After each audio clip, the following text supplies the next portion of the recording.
नमस्कार। आज का आपका नया टॉपिक स्टार्ट करेंगे, यानी कैश बुक के बारे में बात करेंगे। तो कैश बुक में पहले इसका बेसिक देखेंगे, यानी थ्योरेटिकल पार्ट देखेंगे। फिर कैश बुक का मुख्य ऑब्जेक्ट या यूटिलाइजेशन क्या होता है उसके बारे में बात करेंगे। कैश बुक कितने प्रकार की होती है, ठीक है, उसके बारे में बात करेंगे। फिर इसका न्यूमेरिकल क्वेश्चन देखेंगे और लास्ट में जो भी एंट्रीज होती है वो किस प्रकार से की जाती है उसके बारे में डिटेल से बात करेंगे। जैसा कि फ्रेंड्स आप सभी को पता है कि ये कोर्सेज आपका एनर्जी डिपार्टमेंट की जो जूनियर अकाउंटेंट की एग्ज़ाम्स है या वैकेंसी है उसके रिगार्डिंग चलाया जा रहा है, और ये वैकेंसी आपको जल्द देखने को मिल जाएगी, ठीक है। तो ये कोर्स से हालांकि मैं प्रत्येक वीडियो में डिक्लेरेशन करता हूँ कि फ्री ऑफ कॉस्ट आपका कोर्सेज चलाया जा रहा है, जिसमें अब तक 21 यानी 21 क्लासें कंप्लीट हो चुकी है।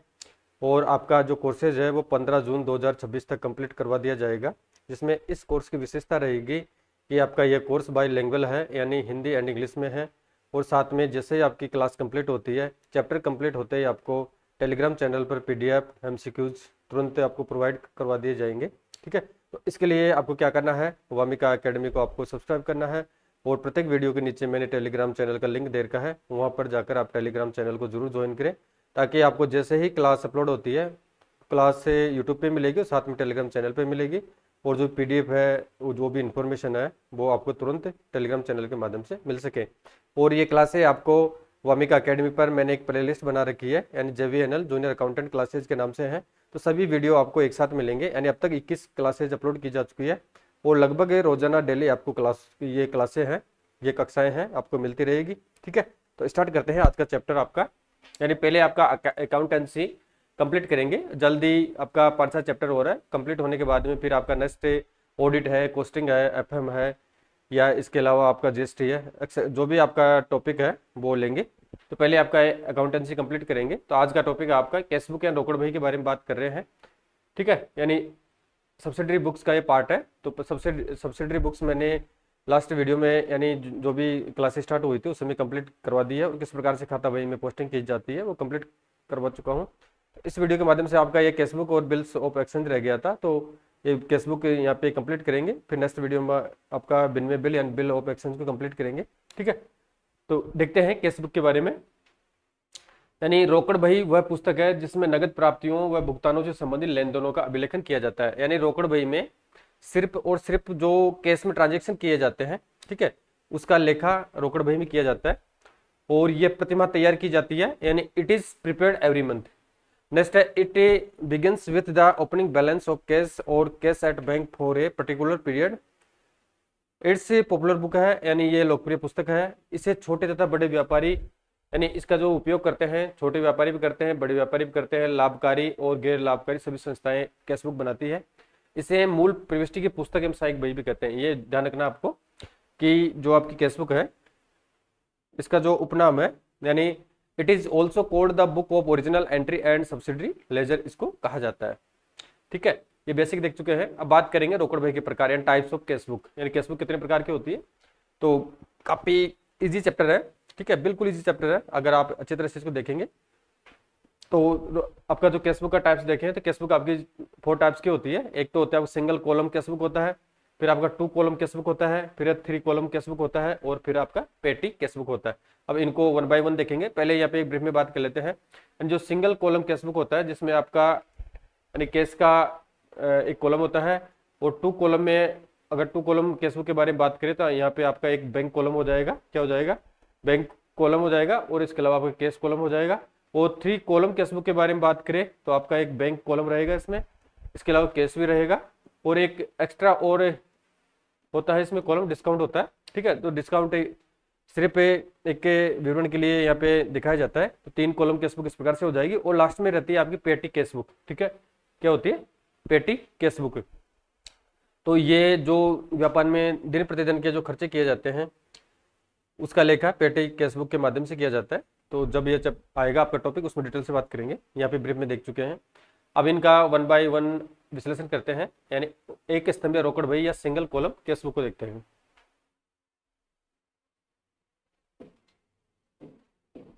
देखो, इसमें नगद प्राप्तियों तथा भुगतानों का तिथि अनुसार पूर्ण विवरण होता है। किसमें, यानी एक स्तंभीय रोकड़ बही होती है सिंगल कॉलम कैश बुक में।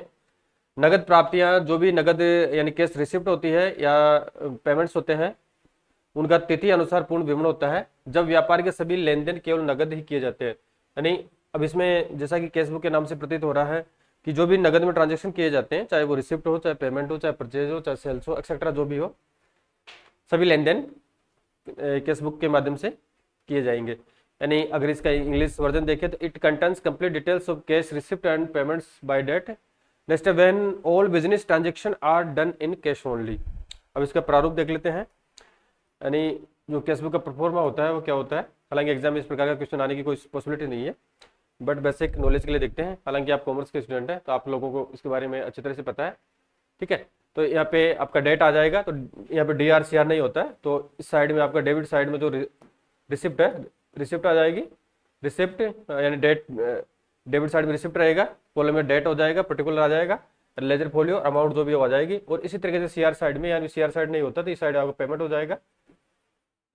पेमेंट में सेम आ जाएगा, डेट आएगा, पर्टिकुलर आ जाएगा, लेजर फोलियो नंबर और अमाउंट आ जाएगा। इस प्रकार से आपका जो कैश बुक का प्रारूप होता है सिंगल का वो है। अब इसको प्रैक्टिकल क्वेश्चन के माध्यम से देखते हैं इसको, ठीक है। Recording of entries in the single column cash book and it's balancing is illustrated by an example. Consider the following transaction of Mr. Rupa traders. Observe how they are recorded in a single column cash book. ठीक है। अब इसमें date दे रखा है आपका, नहीं पहले आपका ईयर आएगा, फिर जो भी डेट दे रखी है वो डेट, जो भी ट्रांजेक्शन हुआ है उसकी डेट दे रखी है, डिटेल से अब दे रखा है और अमाउंट दे रखा है। अब इसको डिटेल को देखते हैं। यानी कैश इन हैंड, यानी व्यापार में नगद है 30,000 रुपया, आपको ध्यान रखना है इसको। और कैश रिसीव्ड फ्रॉम गुरमीत है, गुरमीत से 12,000 रुपये नगद प्राप्त हुए हैं। Next insurance paid annual instalment, यानी बीमा का भुगतान किया है, वार्षिक जो किस्त भुगतान होता है उसके अकॉर्डिंग 6,000 रुपये का भुगतान किया है। नेक्स्ट परचेड फर्नीचर, या फर्नीचर नगद खरीदा है 13,800 का। सोल्ड गुड्स फॉर कैश, नगद के लिए माल को बेचा है 28,000 रुपये का। Next purchased goods from Muditi in cash, यानी मुदिति से नगद में 17,400 रुपये का माल परचेज किया है। परचेज स्टेशनरी, इन स्टेशनरी खरीदी है 1,100 रुपये की। Next cash paid to Rukmini in full settlement of account, यानी रुक्मणी को फुल सेटलमेंट के लिए 12,500 रुपये का पेमेंट किया गया है। नेक्स्ट इसमें नवंबर 27 में जो ट्रांजेक्शन हुए हैं वो देखें। तो sold goods to Kamal for cash, यानी कमल को नगद के लिए माल बेचा है कितने का, 18,200 रुपये का। फिर है पेड मंथली रेंट, यानी मासिक किराया चुका है 2,500 रुपये का। पेड सैलरी है 3,500 रुपये की। और लास्ट में डिपॉजिटेड इन बैंक 8,000, यानी बैंक में नगद जमा करवाए हैं। तो रूपा ट्रेडर्स का कैश बुक बनाएंगे, कैश बुक का प्रारूप पर देख चुके हैं। यानी डेबिट साइड, यानी इस साइड आपका रिसिप्ट आ जाएगा, क्या आ जाएगा, रिसिप्ट, और इस साइड आपका पेमेंट आ जाएगा, ठीक है। And date receipt LF amount and particular receipt आ गया, और इस तरीके से डेट पेमेंट्स LF और अमाउंट आ गया। अब इसमें देखते हैं, यानी डेबिट साइड में देखेंगे पहले, रिसिप्ट साइड देखेंगे तो जो बैंक बैलेंस अपना 30,000 रुपये का बैंक बैलेंस का जो बैलेंस होता है, डेबिट होता है 30,000 यहाँ पे आ गया। और गुरमीत से नगद प्राप्त हुए हैं 12,000 आगे। सेल्स बिक्री किया 28,000 का, और सेल्स किया है 18,200 का, ठीक है। और इस पेमेंट साइड में देखें तो इंश्योरेंस का भुगतान किया 6,000 रुपये का। फर्नीचर खरीदा है 13,800 का फर्नीचर खरीदा है, स्वाभाविक केस व्यापार से बाहर गया है तो 13,800 रुपये आ गया। परचेज किया 17,400 का, क्योंकि केस बाहर गया है। स्टेशनरी परचेज की है 1,100 रुपये की। रुक्मणी को फुल सेटलमेंट में 12,500 भुगतान किया है। किराया चुका है 2,500 का, सैलरी 3,500 है, बैंक में 8,000 रुपया जमा कराया है, ठीक है। टोटल कर देंगे तो 88,200 आ जाएगा आपका रिसिप्ट साइड का। और फिर CR साइड या पेमेंट साइड का टोटल करेंगे तो बैलेंस शीट, यानी इसमें वेरिएंस आ जाएगा 23,400 कितना, 23,400 यहाँ पे शॉर्ट है तो बैलेंस शीट हो जाएगा। और नेक्स्ट ईयर में यानी 1 दिसंबर को ये बैलेंस वीडियो हो जाएगा, नेक्स्ट मंथ में, ठीक है। इस प्रकार से आपका ये 1 कॉलम कैश बुक बन चुके हैं। अब इसकी posting of the single column cash book, अब पोस्टिंग करेंगे, यानी इसमें जो कैश बुक आपकी सब्सिडरी बुक्स है, पहले कैश बुक के बारे में बात कर रहे हैं, फिर साथ में जैसे आपका जो न्यूमेरिकल क्वेश्चन आता है तो उसमें पोस्टिंग किस प्रकार से की जाती है वो देख लेते हैं। हालांकि खाता बही में खतौनी किस प्रकार से करते हैं इसके रिगार्डिंग मैंने सेपरेट वीडियो में बता रखा है, और हालांकि आप लोग सभी इसको जानते हैं। एक बार पुनः ब्रीफ में देखते हैं। And books of Rupa traders Gurmeet accounts है, तो जो आपका प्रारूप होता है खाता बही का, date particular journal folio number है, अमाउंट है, और ये डेबिट साइड हो गया। ये आपका CR साइड आ जाएगा, डेट आ गया, पर्टिकुलर आएगा, जनरल फोलियो नंबर आएगा, अमाउंट आ गया। अब इसमें पहले गुरमीत अकाउंट्स की करेंगे, तो गुरमीत से केस प्राप्त हुआ था, cash account debit to Gurmeet है, तो जैसा कि जो एंट्री में डेबिट होता है तो पोस्टिंग में करेंगे तो उसको सीआर कर देंगे, अगर एंट्री में वो सीआर हो रहा है तो पोस्टिंग करेंगे तो उसके वो डेबिट हो जाता है, विपरीत हो जाता है। तो यहाँ पे केस आ गया। इसी तरह सेल्स अकाउंट है, तो सेल्स बिक्री किया है तो एंट्री की थी उस समय cash account debit to sales account, ठीक है। जो भी राशि वो राशि आ जाएगी। तो यहाँ पे सेल्स अकाउंट बना रहे हैं, सेल्स अकाउंट बना रहे हैं, तो जो केस अकाउंट यहाँ पे डेबिट हो रहा है तो पोस्टिंग में करेंगे, लेजर में इसके खाता में खतो नहीं करेंगे, तो ये आपका सीआर हो जाएगा, ठीक है। तो इस प्रकार से सीआर हो गया। और इंश्योरेंस अकाउंट है, इंश्योरेंस अकाउंट में जो एंट्री की थी insurance to insurance account debit to cash account आ जाएगा। तो इंश्योरेंस अकाउंट खोल रहे हैं तो केस यहाँ पे सीआर हो रहा है तो यहाँ पे डेबिट हो जाएगा। इसी तरीके से फर्नीचर अकाउंट के बारे में बात करें, फर्नीचर नगद परचेज किया था, ठीक है। तो फर्नीचर टू केस आ गया, furniture account debit to cash account हो गया, तो केस अकाउंट यहाँ पे सीआर हो रहा है तो पोस्टिंग में ये डेबिट हो जाएगा, डेबिट साइड में केस कर देंगे 13,800 आ जाएगा। इसी तरीके से परचेज अकाउंट है, परचेज अकाउंट में जो एंट्री की थी वो 17,400 की आ गई, स्टेशनरी है। तो इस प्रकार से आपकी जो पोस्टिंग है वो पोस्टिंग हो जाएगी। तो इसमें ज़्यादा बात नहीं करेंगे, यानी जो भी आपके एंट्रीज हुई है उनमें से प्रत्येक अकाउंट के यहाँ पे लेजर में पोस्टिंग की जाएगी, ठीक है। तो ये आपका सिंगल कॉलम केसबुक के बारे में देख चुके हैं। अब बात करते हैं द्विस्तंभीय रोकड़ बही, टू कॉलम केसबुक के बारे में बात करेंगे। तो टू कॉलम जो केसबुक होती है उसमें दो कॉलम होते हैं, एक तो होता है आपका केस कॉलम और एक होता है आपका बैंक कॉलम। तो एक स्तंभीय जो आपकी रोकड़ बही है उसमें केवल केवल केस कॉलम होता है, और द्विस्तंभीय रोकड़ बही में आपका एक एक्स्ट्रा बैंक कॉलम और ऐड किया जाता है। उसको देखते हैं। यानी this case book has two sections on each side, यानी केस सेक्शन और बैंक सेक्शन। यानी इस रोकड़ बही में दोनों पक्षों में दो दो खाने होते हैं, एक नगद खाना होता है और बैंक खाना होता है, ठीक है। नेक्स्ट है बैंकिंग व्यापार होने के कारण बैंक में व्यापारी द्वारा चालू खाता खोला जाता है। बैंक से राशि जमा व निकासी पर व्यापारी द्वारा स्लिप यानी पर्ची के माध्यम से पैसा निकाला और जमा किया जाता है। कई व्यवहार चेक के माध्यम से भी किए जाते हैं। यानी because of its banking operations merchant open current account with banks upon depositing and withdrawing funds from the bank. Merchant withdraw and deposit funds through a slip.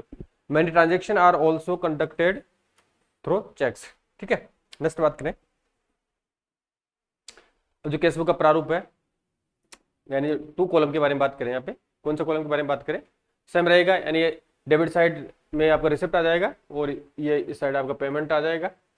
Date receipt है, लेजर फोलियो है, case है, दो column, एक case का column आ गया। यानी पहले वाले में सिर्फ सिंगल स्तंभ में जो रोकड़ बही थी उसमें केस कॉलम था, बैंक कॉलम नहीं था। तो यहाँ पे द्विस्तंभ में एक बैंक कॉलम और ऐड हो जाएगा।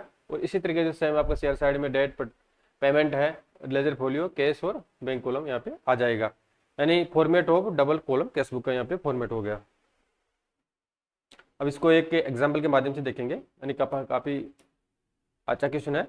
And we will now learn how the transactions are recorded in the double column casebook. And consider the following examples है। The following transaction related to Mr. Tools India के बारे में है। तो date दे रखी है, डिटेल्स है, अमाउंट है, यहाँ ट्रांजेक्शन है, और इसी ट्रांजेक्शन के बेसिस पे आपको टू कॉलम केसबुक तैयार करनी है। अब इसको देखते हैं कि टू कॉलम केसबुक किस प्रकार से तैयार की जाती है।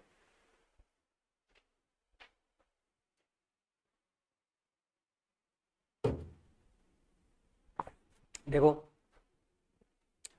पहले ये देखते हैं, बैंक बैलेंस है वो 42,000 रुपये का है। और कैश बैलेंस के बारे में बात करें, यानी बैंक में पैसा 42,000 है और नगद में, व्यापार में जो नगद है वो 15,000 का है। परचेज गुड्स बाय चेक, यानी चेक से माल खरीदा है 12,000 का। और sales of goods for cash, नगद के लिए माल बेचा 6,000 रुपये का। फिर है purchase machinery by cheque, cheque से मशीनरी परचेज किए 5500 रुपये की। फिर है sold goods and received cheque deposited same day, यानी सेम डे चेक के बैंक में बुनाया गया है, यानी माल बेचा है और पैसा चेक से प्राप्त हुआ है 4500 का। फिर है purchase goods from Murela in cash 17,400 का है। फिर परचेज स्टेशनरी बाय चेक है 1,100 रुपये की है। नेक्स्ट है चेक गिवन टू रोहित, यानी रोहित को चेक दिया गया है पेमेंट के रिगार्डिंग 1500 का। फिर है कैश विड्रॉन फ्रॉम बैंक है 10,000 रुपये का, यानी बैंक से आहरण किया है, विड्रॉ किया 10,000 रुपये का। फिर रेंट पेड बाय चेक, यानी किराए का भुगतान चेक से किया है 2,500 रुपये का। और लास्ट है पेड सैलरी, यानी सैलरी का भुगतान किया है 3,500 रुपये का।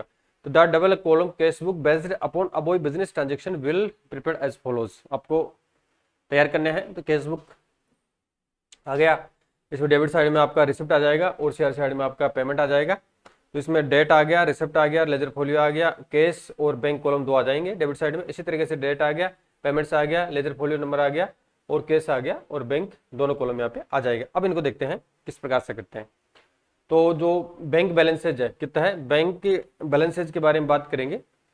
तो बैंक बैलेंस से जो होता है वो डेबिट, यानी अकाउंट्स के बारे में आप सभी को पता है कि कौन कौन से शेष किस खाते के कौन सा शेष होता है, डेबिट कौन सा होता है, शेयर कौन सा होता है। तो बैंक बैलेंस का जो शेष होता है वो डेबिट होता है। तो डेबिट साइड में करेंगे तो इसमें जो ओपनिंग शेष दे रखा है उसको कर देंगे बैलेंस बीडी। क्या कर देंगे, बैलेंस बीडी। तो बैंक कॉलम में कितने आ जाएगा आपका, 42,000 रुपये है ना बैंक बैलेंस, तो 42,000 रुपये यहाँ पे आ गया। ठीक है। और कैश के बारे में बात करें, कैश बैलेंस है व्यापार में नगद है कितने का, तो ये कैश वाले कॉलम में आ जाएगा 15,000 रुपये का। फिर विक्रय के बारे में बात करें तो विक्रय किया है कितने का किया है, 6,000 रुपये का। And sale of goods for cash, and पैसा प्राप्त होगा, जो पैसा प्राप्त होता है रिसिप्ट वो डेबिट साइड में आएगी और जो पेमेंट होता है भुगतान होता है वो शेयर साइड में आ जाएगा। तो sale of goods for cash यानी माल का नगद भुगतान किया कितने किया, 6,000 रुपये का। तो 6,000 रुपये आपका कैश वाले कॉलम में आ गया। इसी तरीके से आपने सेल्स फिर पुनः सेल्स की है 45 रुपये की है। यानी sold goods and received cheque deposited same day, यानी बैंक में सेम डे में बुनाया है तो बैंक में ट्रांजेक्शन हुआ है कितने का हुआ है, 45 रुपये बैंक कॉलम में आ जाएगा। इसी तरीके से आपका बैंक कॉलम है 10,000 रुपये का कितना है, बैंक से आपने विड्रॉल किए हैं कितने का, 10,000 रुपये का। तो विड्रॉल किया है तो इसकी एंट्री होगी आपकी cash account debit bank account हो जाएगी। ठीक है। तो कैश में आपको पैसा प्राप्त हो रहा है तो कैश में 10,000 रुपये की एंट्री हो गई। इसी तरीके से अभी यहाँ पे जो सी लिखा हुआ है, सी का मतलब कॉन्ट्रा एंट्री, इसके बारे में बात करेंगे अभी जस्ट मैं बताऊंगा। और नेक्स्ट जो टॉपिक आएगा उसमें डिटेल से बात करेंगे। ठीक है। ये तो होगा आपका रिसिप्ट साइड का, रिसिप्ट या डेबिट साइड का। अब बात करते हैं आपके शेयर साइड या पेमेंट साइड की। परचेज है, माल स्वाभाविक है, माल परचेज करेंगे तो पैसा व्यापार से बाहर जाएगा। ठीक है। यानी आउटफ्लो होगा, पेमेंट होगा। तो 12,000 रुपये का माल परचेज किया है, यानी परचेज गुड्स बाय चेक से किया है, तो चेक से किया है तो स्वाभाविक बैंक के कॉलम में आएगा, 12,000 बैंक कॉलम में आ गया। इसी तरीके से मशीनरी है, ठीक है, मशीनरी परचेज की है 5500 की, नगद में की है, सॉरी चेक से की है 5500 यहाँ पे आ गया। फिर आपका परचेज किया है 17,400 का नगद किया है वो आ गया। तो स्टेशनरी 1,100 रुपये भुगतान चेक से किया है 1,100 आ गया। फिर रोहित को 1,500 रुपये का भुगतान किया है, ठीक है, चेक के माध्यम से वो आ गया। फिर केस है, केस यहाँ पे सी है, कॉन्ट्रा एंट्री है। अब वो किस प्रकार से आ रही है, जैसे बैंक से विड्रॉल किया था तो एंट्री हो रही है आपकी bank account debit to, sorry cash account debit to bank account. 10,000 रुपये का आपने विड्रॉल कर लिया है। अब जो एंट्री है कॉन्ट्रा एंट्री आपकी दोनों साइड में आएगी, डेबिट में आएगी और सीआर में आएगी। अगर दोनों एंट्री सेम आती है तो वहाँ पे उसके जस्ट सामने सी लिख दिया जाता है, सी मतलब विपरीत एंट्री। ठीक है। तो यहाँ पे आपकी जो केस वाली एंट्री बैंक इधर भी होगी। और फिर रेंट है, रेंट नगद भुगतान किया है 3500 का। और फिर इनका टोटल करेंगे, डेबिट साइड का 31,000 केस का हो गया और बैंक का 6,500 हो गया। ठीक है। तो बैलेंस सीडी आएगा, बैलेंस आ जाएगा, यानी केस है वो 10,100 रुपया शेष है और जो बैंक में बैलेंस है वो 13,900 रुपये शेष है। और नेक्स्ट मंथ में ये बैलेंस बीडी हो जाएगा। तो इस प्रकार से आपका 2 कॉलम जो केस बुक है वो बन जाएगी। ठीक है। आपको समझ में आ चुका होगा। अगर किसी को कोई क्यूरीज हो तो कमेंट करके जरूर बताना। नेक्स्ट आपका त्रिस्तंभीय रोकड़ बही है, 3 कॉलम केस बुक है। कौन सी है, 3 कॉलम केस बुक है। तो 3 कॉलम केस बुक में एक तो आपका बैंक खाना आ जाएगा सेम 2 कॉलम के हिसाब से, जो 2 द्विस्तंभीय रोकड़ बही उसके सेम प्रोसीजर रहेगा, 2 कॉलम तो बैंक भी रहेगा कैश भी रहेगा। और इसमें एक एक्स्ट्रा कॉलम ऐड होगा, क्या होगा, डिस्काउंट, यानी डिस्काउंट वाला कॉलम इसमें एक्स्ट्रा ऐड हो जाएगा। अब इसे देखते हैं। यानी 3 sections are created on both side of this ledger, यानी एक फर्स्ट तो आपका बैंक सेक्शन है, कैश सेक्शन है और डिस्काउंट सेक्शन है। ठीक है। यानी इस बही के दोनों पक्षों की ओर 3 खाने बनाए जाते हैं। पहला है आपका बैंक खाना है, फिर आपका नगद खाना है और फिर आपका डिस्काउंट और बट्टा खाना है। इसे त्रिस्तंभीय रोकड़ बही बैंक खाना बैंक खाते का, नगद खाना रोकड़ खाते का तथा डिस्काउंट बट्टा खाना केवल स्मरण मात्र के लिए बनाया जाता है। ठीक है। एंड जो बैंक खाना होता है तो बैंक के खाते के लिए बनाया जाता है और जो नगद खाना होता है वो रोकड़ के रिगार्डिंग बनाया जाता है। और जो डिस्काउंट वाला कॉलम होता है वो सिर्फ स्मरण मात्र के लिए, किसके लिए, यानी एक यादाश्त के लिए बनाया जाता है कि कितना डिस्काउंट दिया गया है। वो बट्टा यानी डिस्काउंट खाता अलग से खोला जाता है। ठीक है। यानी जो डिस्काउंट अकाउंट होता है वो अलग से ओपन किया जाता है। In this 3 independent cash book, the bank section for the bank account, the cash section for the cash account, and the discount section are created for reference only. Next, the discount account is opened separately. यानी जो बट्टा खाता है वो अलग से खोला जाता है। अब नेक्स्ट है, अब ये महत्वपूर्ण, आपको इसको अच्छी तरह से आप देखें। त्रिस्तंभीय रोकड़ बही में प्रविष्टि करने के लिए नियम है, rules for entries in 3 column cash book. And जो त्रिस्तंभीय रोकड़ बही है उसमें किस प्रकार से एंट्री की जाती है। ठीक है, तो इसमें अभी मैंने आपको बताया था कि सी का मतलब, यानी जो केसबुक आपकी 2 कॉलम में देखा, 3 कॉलम वाली केसबुक में देखा था, सॉरी 2 कॉलम वाली केसबुक में देखा था कि सी का मतलब क्या होता है। तो सी का मतलब कॉन्ट्रा एंट्री होती है, विपरीत प्रविष्टि होती है, यानी ऐसी सेम एंट्री अगर दोनों साइडों में होती है तो वहां पे सी लिखना अनिवार्य होता है। वो किस प्रकार से लिखा जाता है, उसका क्या रूल्स होता है वो देखेंगे। पहले त्रिस्तंभ रोकड़ बही में जो प्रविष्टि करने के जो रूल्स है वो देखते हैं। फर्स्ट देखते हैं, रोकड़ या चेक जो भी प्राप्त होता है, यानी आपको चाहे नगद हो, नगद पैसा प्राप्त हो या चेक जो भी प्राप्त होता है, उसे डेबिट पक्ष पर रोकड़ के खाने में लिखा जाता है। ये विशेष ध्यान रखना है। त्रिस्तंभ रोकड़ बही अगर एग्जाम में क्वेश्चन आता है, अगर इस प्रकार से आपको कोई क्वेश्चन दिया जाता है, तो रोकड़ या चेक जो भी प्राप्त होता है उसे डेबिट पक्ष पर रोकड़ के खाने में लिखा जाता है। नेक्स्ट है, यदि रुपए या चेक सीधे, यानी जो भी पैसा है या चेक सीधे बैंक में जमा कराए जाते हैं तो उन्हें बैंक के खाने में डेबिट की ओर लिखा जाना चाहिए। ये ध्यान रखना है। अगर आपको रोकड़ या चेक से जो पैसा प्राप्त होता है डेबिट पक्ष में रोकड़ खाने में लिख देंगे। अगर रुपया या बैंक चेक सीधे बैंक में जमा कराया जाता है तो वो उन्हें बैंक खाने में डेबिट की ओर लिखेंगे, यानी यहाँ पे कैश खाने में नहीं लिखेंगे, किस में लिखेंगे, बैंक खाने में लिखेंगे। नेक्स्ट है थर्ड नंबर का, चेक अथवा रुपया प्राप्त करते समय जो बटा दिया जाता है, यानी जो भी डिस्काउंट दिया जाता है, क्योंकि त्रिस्तंभीय कॉलम आपकी जो त्रिस्तंभीय रोकड़ बही होती है उसमें एक एक्स्ट्रा कॉलम होता है डिस्काउंट। जो भी आपको डिस्काउंट दिया जाता है उसको डेबिट की रकम के सामने बट्टे के खाने में लिखना चाहिए। जैसे रोकड़ भुगतान एवं खर्चा केस के खाने में जमा में लिखना चाहिए, यानी जो भी रोकड़ी आपने पेमेंट्स किया है, जो भी एक्सपेंसेज हुए हैं आपके, वो शेयर साइड में लिखेंगे। और जब व्यापारी किसी लेनदार या किसी खर्चे का चेक से भुगतान करता है तो इसे रोकड़ बही के बैंक खाने के क्रेडिट पक्ष में इसको लिखना चाहिए। नेक्स्ट, रुपए का भुगतान करते समय मिलने वाले बट्टे को रोकड़ बही के जमा पक्ष में बट्टे के खाने में लिखना चाहिए। जस्ट डेबिट पक्ष के का ये अपोजिट है, विपरीत है। जब रुपया बैंक में जमा कराया जाता है तो इसकी प्रविष्टि रोकड़ बही के दोनों ओर की जाती है। ये महत्वपूर्ण है, यानी 7 नंबर का पॉइंट आपका महत्वपूर्ण है, इसको अच्छी तरह देखें। कॉन्ट्रा एंट्री वाला है, यानी जब रुपया बैंक में जमा कराया जाता है तो इसकी प्रविष्टि रोकड़ बही के दोनों ओर की जाती है। ठीक है, यानी बैंक में अगर आप पैसा जमा कराएंगे तो एंट्री होगी आपकी bank account debit to cash account. ठीक है, और विड्रॉल करेंगे तो इसका जस्ट विपरीत हो जाएगा, कैश टू बैंक हो जाएगा। तो जब रुपया बैंक में जमा कराया जाता है तो इसकी प्रविष्टि रोकड़ बही के दोनों ओर की जाती है। इस लेनदेन या ट्रांजैक्शन से रोकड़ व बैंक खाते प्रवाहित होते हैं। ठीक है, इससे रोकड़ के खाने में जमा पक्ष में तथा बैंक खाने के नाम पक्ष में बताया जाता है। रोकड़ बही के दोनों पक्षों में लेखा होने के कारण इसे विपरीत प्रविष्टि यानी कॉन्ट्रा एंट्रीज कहते हैं। ठीक है, यानी रोकड़ बही के दोनों पक्षों यानी डेबिट में और सीआर में लेखा होने के कारण इसे विपरीत प्रविष्टि यानी कॉन्ट्रा एंट्री कहते हैं। इसके लिए दोनों पक्षों में प्रविष्टि के सामने सी लिखा जाता है। ठीक है, यानी सी इस प्रकार से लिखा जाता है। सी का शॉर्ट फॉर्म होता है कॉन्ट्रा विपरीत प्रविष्टि। नेक्स्ट है, इसी प्रकार बैंक से व्यापार के लिए रुपया निकाला जाता है तो रोकड़ खाने में नाम पक्ष में करेंगे। अगर व्यापार से पैसा निकालेंगे तो कैश टू बैंक हो जाएगा। तो रोकड़ खाने में नाम पक्ष की ओर तथा बैंक खाने में जमा पक्ष की ओर बताया जाता है। ठीक है, यानी एंट्री के बारे में बात कर चुके हैं पहले। यह भी विपरीत प्रविष्टि होती है, अतः इसके सामने भी सी लिखा जाता है। यानी बैंक से जो भी ट्रांजेक्शन किया जाता है, अगर पैसा आप जमा कराने हैं या विड्रॉल कर रहे हैं तो उसका जो एंट्री होगा वो आपका डेबिट साइड में भी होगा और शेयर साइड में भी होगा।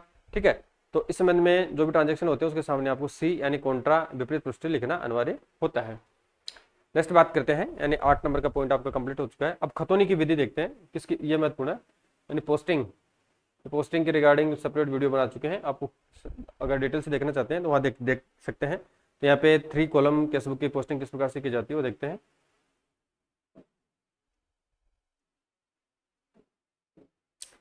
यानी मेथड्स ऑफ पोस्टिंग, किसके बारे में बात करें, यहाँ पे मेथड्स ऑफ पोस्टिंग है, यानी बहुत ही महत्वपूर्ण है ये।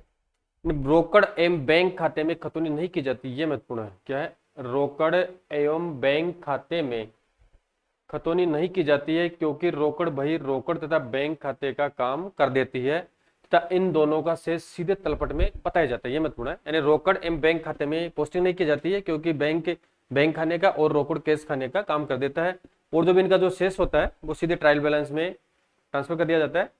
विपरीत लेखों की खाता बही में खतौनी करने की आवश्यकता नहीं होती है, यानी जो विपरीत लेखे होते हैं यानी कॉन्ट्रा एंट्रीज होती है उनकी खाता बही में खतौनी करने की आवश्यकता नहीं होती है क्योंकि इनकी दोहरी प्रविष्टि रोकड़ बही में पूरी हो जाती है। ठीक है, यानी जो इनकी डबल एंट्री होती है, दोहरी प्रविष्टि होती है, वो रोकड़ बही में पूरी हो जाती है। अन्य खाते साधारण रोकड़ बही की तरह खताए जाते हैं, और जो इसके अलावा जो अन्य अकाउंट्स होते हैं, ठीक है, वो साधारण रोकड़ बही जो सेपरेट वीडियो में मैं आपको बता चुका हूँ, तो उसके रूल्स के अकॉर्डिंग ही ये इनकी पोस्टिंग की जाएगी। तो कैश और बैंक और विपरीत जो खाते होते हैं उनको छोड़कर सभी खातों की पोस्टिंग की जाएगी। नेक्स्ट है बट्टा खाता है आपका, यानी बट्टा खाता खाता बही में खुलेगा जिसमें रोकड़ बही के बट्टे खानों का योग दोनों तरफ लिखा जाएगा, यानी जो भी आपका डिस्काउंट अकाउंट है वो खाता बही में उसको ओपन करना अनिवार्य है, और जिससे रोकड़ बही के बट्टे खाने का योग दोनों तरफ लिख के देंगे। अब इसको एक एग्जाम्पल के माध्यम से समझेंगे, तभी आपके क्यूरीज है या कंफ्यूजन से वो दूर होंगे। देखते हैं इनको, यानी enter the following transaction in the 3 column cashbook, यानी निम्नलिखित लेन देनों को 3 खाने वाली रोकड़ बही में लिखना है। अब पहले देखते हैं कि जो भी ट्रांजेक्शन है वो कौन कौन से हैं। नेक्स्ट है रोकड़ से व्यापार आरंभ किया, यानी कमिशन्ड बिजनेस विद कैश, यानी रोकड़ से व्यापार 50,000 से किया है। फिर है डिपॉजिट इनटू बैंक, बैंक में जमा कराए 40,000 है। फिर रोकड़ी क्रय किया, कैश परचेज किया है 4,000 रुपये का। फिर फर्नीचर परचेज किया है 1,000 रुपये का, कितने किया 1,000 का।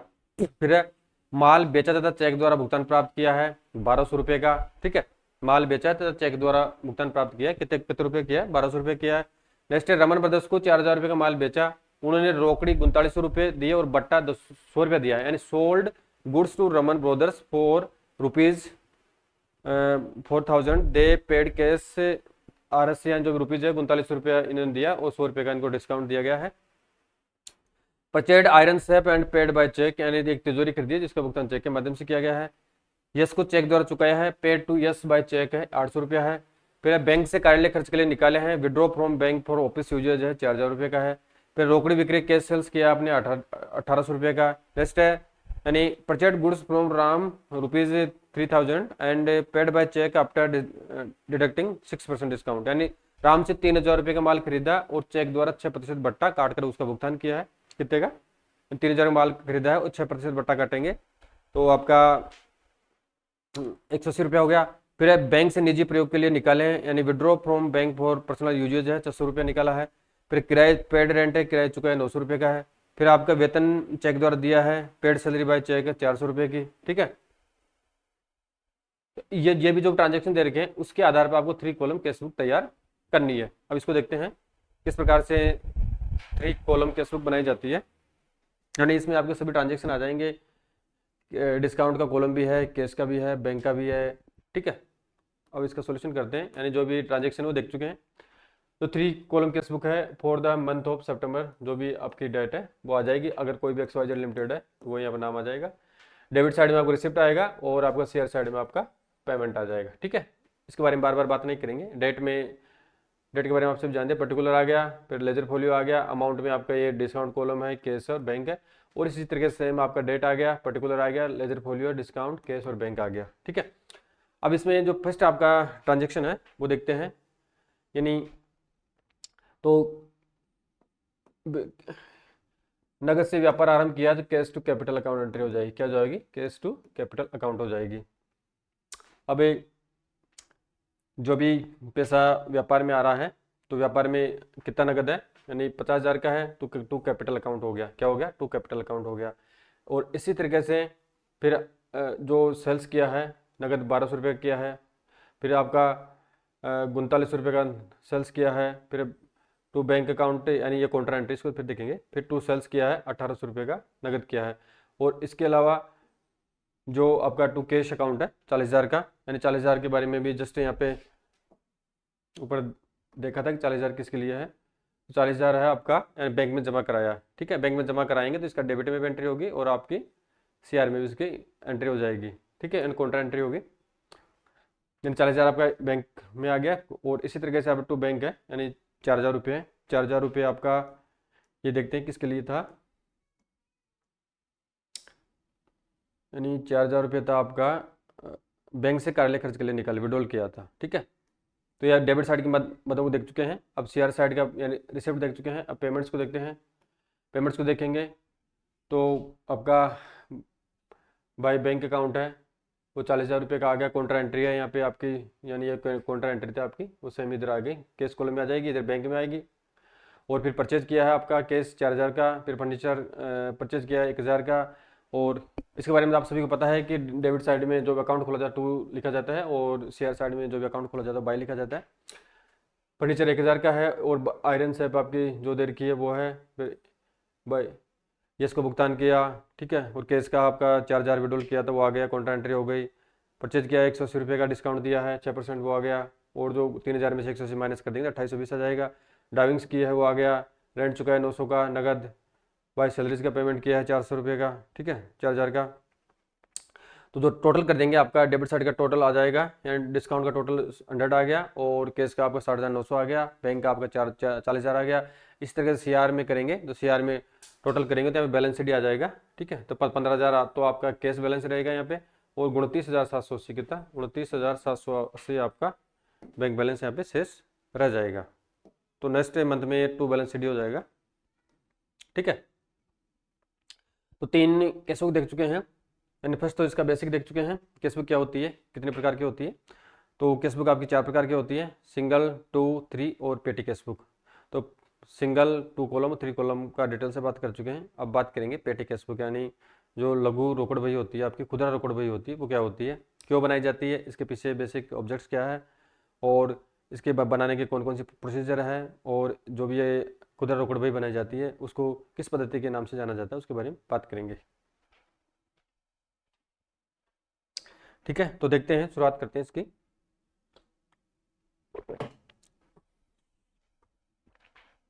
यानी पेटी केस बुक क्या है, पेटी केस बुक यानी व्यवसाय में प्रतिदिन अनेक फुटकर खर्चे, मजदूरी, गाड़ी भाड़ा, डाक वे, स्टेशनरी, मेहमानों के चाय पान यानी रिफ्रेशमेंट आदि होते हैं। इन सभी खर्चों का भुगतान मुख्य रोकड़िया द्वारा किया जावे तो उसका कार्य बहुत अधिक बढ़ जाता है, तब व्यवसाय के मुख्य कार्य प्रभावित हो सकते हैं। अतः इन खर्चों का भुगतान व हिसाब रखने के लिए एक अलग व्यक्ति नियुक्त किया जाता है, जिसे फुटकर रोकड़िया, इसको क्या कहा जाता है, जिसे फुटकर रोकड़िया कहा जाता है। क्या कहा जाता है इसको, फुटकर रोकड़िया कहा जाता है। तब इन भुगतानों का लेखा करने के लिए एक फुटकर रोकड़ बही रखी जाती है। फुटकर रोकड़िया प्रत्येक खर्चे का नियमानुसार भुगतान करता है, तब प्रत्येक भुगतान की संबंधित व्यक्ति से रसीद प्राप्त करता है। यह रसीद इस भुगतान के लिए प्रमाणिक या वाउचर्स मानी जाती है। इस रोकड़ बही में 2 पक्ष होते हैं, परंतु क्रेडिट पक्ष के लिए अधिक स्थान रखा जाता है, क्योंकि डेबिट पक्ष में केवल मुख्य रोकड़िया से प्राप्त पैसे की राशि को ही बताया जाता है। यह बही 2 प्रकार से रखी जाती है। अब इसको देखते हैं, मैं पहले ये थ्योरेटिकल देख चुके हैं, अब इसका एक वर्बली बात करें ब्रीफ में। तो जो पेटी कैश बुक होती है, सामान्यतः क्या होता है कि व्यापार में दिन प्रतिदिन के हजारों खर्चे होते हैं, जैसे स्टेशनरी का है, चाय पान का है, एक्सेट्रा जो भी एक्सपेंसेस होते हैं, तो उनका भुगतान करने के लिए जो मुख्य रोकड़िया होता है तो वो व्यापार का अन्य कार्य संपादित करता है। अब ये तो पॉसिबल नहीं है कि छोटे मोटे खर्चों के लिए एक सादा अकाउंटेंट का नियुक्त किया जाएगा, तो उसके लिए एक छोटा रोकड़िया कैशियर रख दिया जाता है। तो जो मुख्य रोकड़िया होता है वो कैशियर को प्रथम यानी जो भी माह होता है, माह के आरंभ में एक निश्चित राशि, जैसे मान के चलो 2000 रुपये दे देता है। अब वो जो छोटा रोकड़िया होता है, लघु रोकड़िया उसको कहा जाता है, वो लघु रोकड़िया उस 2000 में से जितने भी दिन प्रतिदिन के एक्सेट्रा जो एक्सपेंसेस होते हैं उसका भुगतान लघु रोकड़िया द्वारा कर दिया जाता है, और माह के अंत में जो भी पैसा शेष बचा जाता है वो नेक्स्ट माह में ट्रांसफर कर दिया जाता है, और जो पैसा उसको फिक्स दिया जाता है, वो जो भी राशि कम रहती है वो पुनः जो मुख्य रोकड़िया होता है उसके द्वारा लघु रोकड़िया को दे दी जाती है। यह प्रोसेस निरंतर रूप से चलती रहती है। और जो इसमें कॉलम बनाया जाता है, तो रिसिप्ट में स्वाभाविक है, रिसिप्ट में जो भी राशि प्राप्त हो वो हो जाएगी, और जो एक्सपेंसेज या पेमेंट्स का होगा तो उसमें कॉलम काफ़ी बनाए जाते हैं, जैसे आपका डाक का है, स्टेशनरी का है, रिफ्रेशमेंट का है, ठीक है, एक्सेट्रा जो भी एक्सपेंसेज है उनका कॉलम अलग से बना दिया जाता है। और जो ऐसी चीज़ें जो कॉमन होती है उनका भुगतान अलग अलग किया जाता है, तो उनका एक विविध खर्चों के नाम से कॉलम भी तैयार कर लिया जाता है। अब जो आपकी फुटकर रोकड़ बही है वो 2 विधियों से बनाई जाती है, और कौन कौन सी विधि है, किस प्रकार से बनाई जाती है वो देखें। यानी क्योंकि डेबिट पक्ष में केवल मुख्य रोकड़िया से प्राप्त पैसे की राशि को ही बताया जाता है, यह बही 2 प्रकार से बनाई जाती है, ठीक है। अब इसको देखते हैं 2 प्रकार से कैसे बनाई जाती है। फर्स्ट विधि आपकी, और एक तो पहली विधि है, दूसरी विधि है। तो पहली विधि के बारे में बात करें तो पहली विधि आपकी इतनी इंपॉर्टेंट नहीं जितनी सेकंड है। तो प्रथम विधि में फुटकर बही में प्रत्येक माह में किए गए फुटकर खर्चे लिखे जाते हैं, तब माह में इन सब खर्चों का योग लगाकर रोकड़ बही के जमा बक्स में फुटकर खर्चे खाते के नाम से लिख दिया जाता है। खाता बही में केवल एक फुटकर खर्च खाता ही खोला जाता है, सभी फुटकर खर्चों के योग से लेखा किया जाता है। इस विधि में फुटकर रोकड़ बही से यह पता नहीं लग पाता है कि किस किस खर्चे पर कितनी राशि व्यय की गई है, क्योंकि इसमें अलग अलग खर्चों के लिए अलग अलग खाने नहीं बनाए जाते हैं।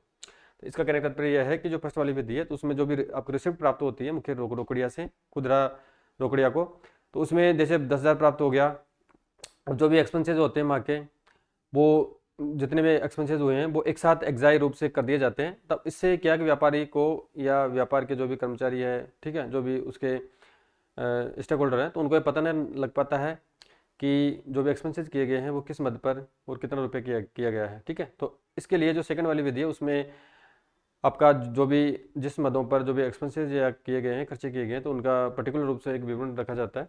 तो दूसरी विधि के अनुसार फुटकर बही में नाम पक्ष की ओर वह राशि बताई जाती है जो मुख्य रोकड़िया से फुटकर खर्चों के लिए पेशगी प्राप्त की गई है। तो जमा पक्ष में सभी भुगतान बताए जाते हैं। व्यवसाय में होने वाले प्रमुख मदों के खर्चों के लिए अलग अलग खाने बनाए जाते हैं।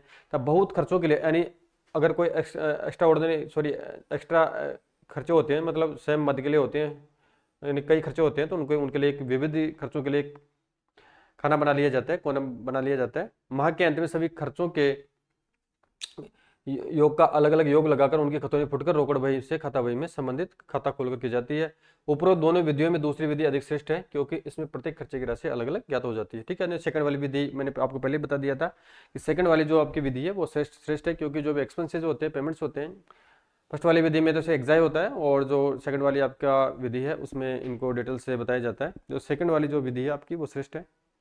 नेक्स्ट है फुटकर रोकड़ बही की पेश की प्रथा। ये इंपॉर्टेंट है, एग्जाम में आने की पूरी पूरी पॉसिबिलिटी है। यानी इम्प्रेस सिस्टम और पेटी केस बुक क्या होता है? इम्प्रेस सिस्टम और पेटी केस बुक क्या होता है? यानी फुटकर रोकड़ बही की पेश की प्रथा है। यानी फुटकर रोकड़ बही की इस पद्धति के अंतर्गत फुटकर रोकड़िया को महीने के आरंभ में एक निश्चित रकम जो महीने के फुटकर खर्चों के लिए पर्याप्त समझी जाए दे दी जाती है। फुटकर रोकड़िया इस धनराशि में से महीने भर आवश्यक फुटकर खर्चों का भुगतान करता रहता है। इन खर्चों की प्रविष्टियां उपरोक्त विधि से फुटकर रोकड़ बही के जमा पक्ष में की जाती है। महीने के अंत में शाही का छोटा रोकड़िया इस बही का योग निकालता है तथा उसका मिलान अपने पास बची रकम से करता है। वह मुख्य रोकड़िया के पास अपने फुटकर रोकड़ बही को जांच के लिए प्रस्तुत करता है। मुख्य रोकड़िया जांच करने के बाद इस फुटकर रोकड़ बही पर अपने हस्ताक्षर यानी इनिशियल करता है और जितने रुपये खर्च हो गए हैं उतने रुपये छोटे रोकड़िया को फिर से दे देता है। इस प्रकार फुटकर रोकड़िया के पास उतनी रकम पेश की हो जाती है जितनी कि उसको महीने के आरंभ में दी गई थी। फुटकर रोकड़ बही की इस पद्धति को रोकड़ बही की अग्रदाय पद्धति कहा जाता है। यानी इसका कहने का तात्पर्य है, ठीक है, यानी बिल्कुल सिंपल वे में देखें तो जैसे एक मुख्य रोकड़िया होता है, वो फुटकर रोकड़िया को 20,000 रुपये दे देता है महीने के आरंभ में।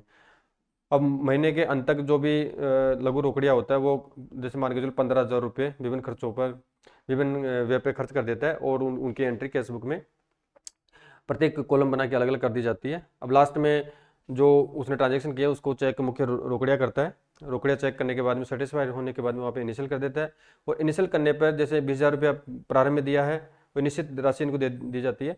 15,000 रुपये का एक्सपेंसेस कर दिया तो बच्चे पैसे कितने 5,000 रुपये। ठीक है, अब नेक्स्ट मंथ में भी सेम 20,000 रुपये देने होंगे, 5,000 रुपये तो आपका बैलेंस शीट हो गया। ठीक है, नेक्स्ट मंथ में बैलेंस शीट हो जाएगा, फिर बाकी कितने बचे 15,000, तो 15,000 रुपये महीने के प्रारंभ में उसको पुनः दे दिया जाता है। तो इसी को ही एक तरीके से अग्रदायी पद्धति एंड इम्प्रेस सिस्टम ऑफ पेटी केस बुक कहा जाता है और यह निरंतर प्रोसेस चलती रहती है।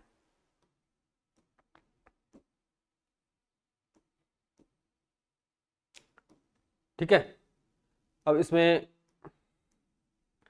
इसको नेक्स्ट वीडियो में बात करेंगे क्योंकि वीडियो थोड़ा 35-40 मिनट का हो चुका है, तो ज़्यादा वीडियो लंबा नहीं बनाएंगे। ठीक है, पढ़ने में थोड़ा बोरिंग लगेगा। तो नेक्स्ट वीडियो में आपके पेटी केस बुक का है वो इसका न्यूमेरिकल और इसकी जो पारिभाषिक चीज़ें जिसका जो एडवांटेज है पेटी केस बुक को वो देखेंगे, और फिर नेक्स्ट इसका न्यूमेरिकल क्वेश्चन देखेंगे, एंट्री किस प्रकार से की जाती है वो देखेंगे, और खाता बही में पोस्टिंग किस प्रकार से की जाती है, और बैंक से संबंधित जो भी ट्रांजेक्शन है वो किस प्रकार से किए जाते हैं उसके बारे में नेक्स्ट वीडियो में बात करेंगे। अगर किसी फ्रेंड्स को किसी प्रकार का कोई क्यूरीज हो, कोई प्रॉब्लम हो तो मुझे ज़रूर कमेंट करें। आपकी जो भी प्रॉब्लम्स है, समस्या है, उसका सॉल्यूशन इस यूट्यूब चैनल वामिका अकेडमी के माध्यम से कर दिया जाएगा। धन्यवाद।